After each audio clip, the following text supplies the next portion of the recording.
Hi, I'm Spencer. This is Miranda Knox. I'm Amara Mesnik. And welcome to the VFX Breakdown.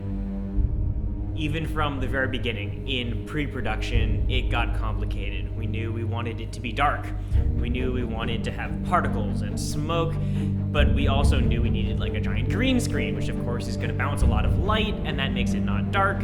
We knew we wanted to be able to track the camera, so it was a challenge. We had to work with the director of photography, Dan, to figure out how we were going to light this, how we were going to create this whole setup so that it looked good in camera, but also gave me all the information I needed in post to be able to comp these shots together. I had to always have 7 different tracking markers at different levels of depth in order to rebuild the camera in post. But like I said, we wanted it dark, so how do you see the tracking markers in the dark? I actually decided I wanted to use these little LEDs, so I'd gone down to like a local light store and just bought handfuls and handfuls of these LEDs, and I was just sticking them everywhere on C-stands, on the walls, so that I would have as much as I could to work with.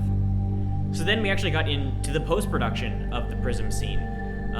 We had to design, what is this prism gonna look like? That was mostly Miranda, our effects artist. She would create the assets in Houdini over in LA, and then send me passes over here in New York. I would comp them all up in Flame, put them in the space with the camera, and then tweak them to sort of get our final look. The first thing that I designed after kind of doing some pre-visualization with this big room with the light emanating deep from it and a human being sort of standing in the middle of this massive space. It was very important to Amara that it was tied visually with this motif of dust that we see at various different times in the film. I would bring this UI element into Houdini, and it spawns the particles that we see. I would render each separately out of Houdini and then deliver to Spencer on the East Coast by email. He'd wake up in the morning, East Coast time, to find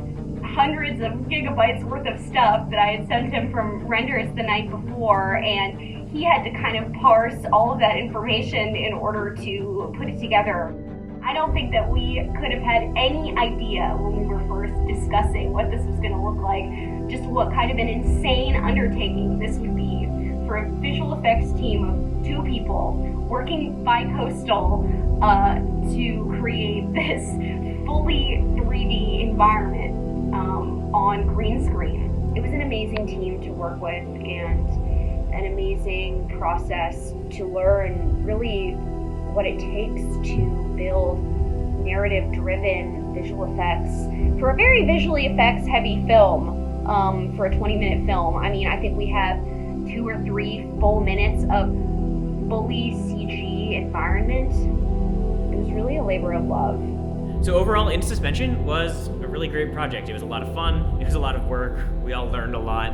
I'm really proud of what we were able to accomplish with such a small, talented crew, and I can't wait to do our next project. In Suspension was shot as my thesis project at NYU, and from the beginning I knew it was going to be ambitious, but it all really came down to having an amazing team throughout the process, and I was really lucky to work with Miranda and Spencer all the way through, from pre-production to post. It was really incredible to see my ideas brought to life, and I really hope you guys enjoy the film.